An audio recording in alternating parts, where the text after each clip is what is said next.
What makes the difference in the quality of people's lives? What makes some people leaders and other people followers? What makes most people talk about a dream and never follow through, and other people, just a small percentage, kick ass, take names. You can throw any obstacle at them, they find a way to break through. What's the difference? It's not talent, it's not skill, it's hunger. If you get enough hunger going in you for an answer, you'll find the answer. If you get a hunger enough inside of you that says, I gotta take things to a next level, I gotta achieve, I gotta make a difference, I gotta expand, you will find the answer.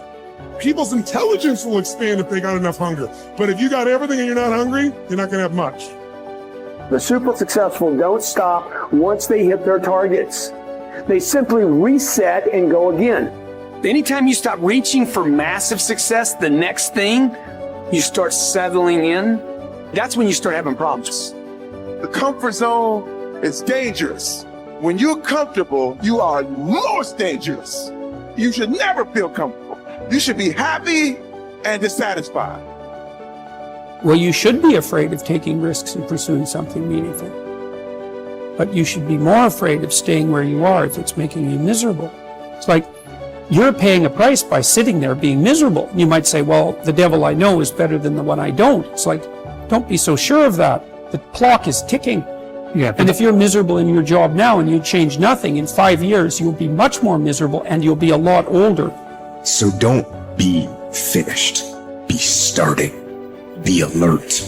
Be ready. Be attacking. Be relentless. Let the enemy stop. Let the enemy rest. Let the enemy finish. You don't finish. Don't stop. Don't rest. Not until the enemy is completely destroyed. You are excellent. Now stop playing small. You are excellent. Stop playing small. You are excellent. Stop taking the hand that they dealt you. Take ownership. If you can get all A's in the class, do it. You don't need nobody to give you $50, $100, no pair of shoes, take you on no trip. You a grown man. Do it because you can. Stop needing a carrot. Stop needing money. Stop needing a trip. Stop needing somebody to give you a sticker on your head, and do it for the pride of who you are. Do it because you can. I don't care what your friends are doing.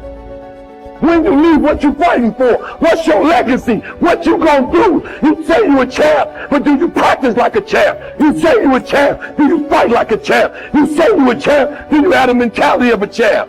You have to hustle. You have to get going.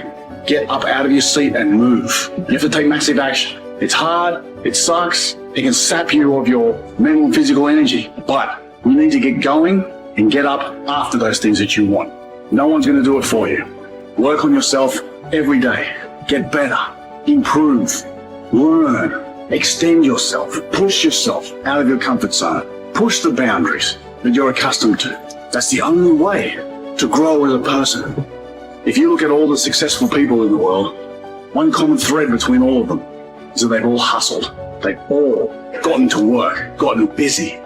The gap between here and your ultimate life is action. That's the link. You have to hustle. You have to get out there and do what's required. What excuse do you have? What reason do you have not to? Turn this video off, get out there and get to work. One of the things you have to understand about life is everything changes and everything ends.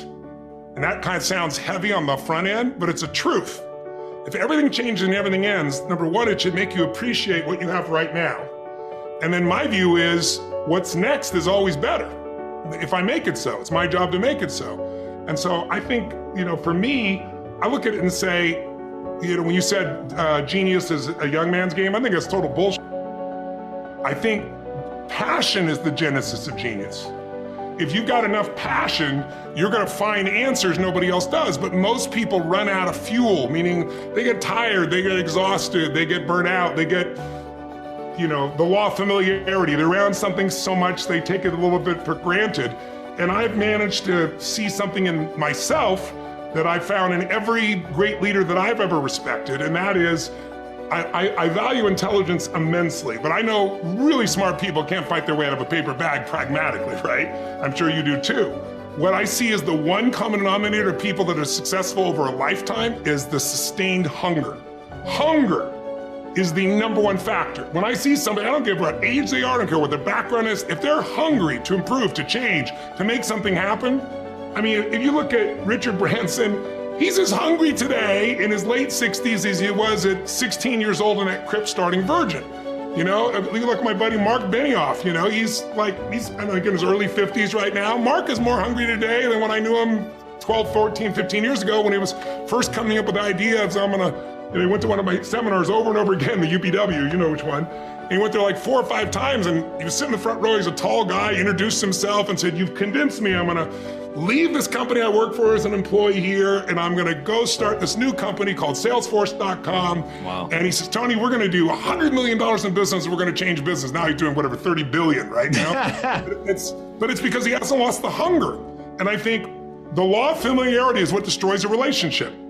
You get around somebody enough, you love them, but you don't have the same passion, same aliveness. And I'm just not willing to settle for a life without passion and aliveness. That's just like, there's so much to learn, there's so much to grow, there's so much to give, and I'm wired to grow and give. And I think anybody who gets wired to grow and give is gonna have a really fulfilling life. It doesn't matter what you choose to do, you're gonna be alive, because you're gonna make progress, and because you made progress, you have something to give. And we all, like, some people think they just wanna get, but you get, and it's pretty damn boring, and it doesn't really expand your sense of identity of who you are. But if you're constantly growing and then taking what you learn, you're so excited about it, you share with other people and their life gets better, whether that be software you make or dresses you design or, you know, something you do in the health space that really gets people to enjoy their food while they're eating well.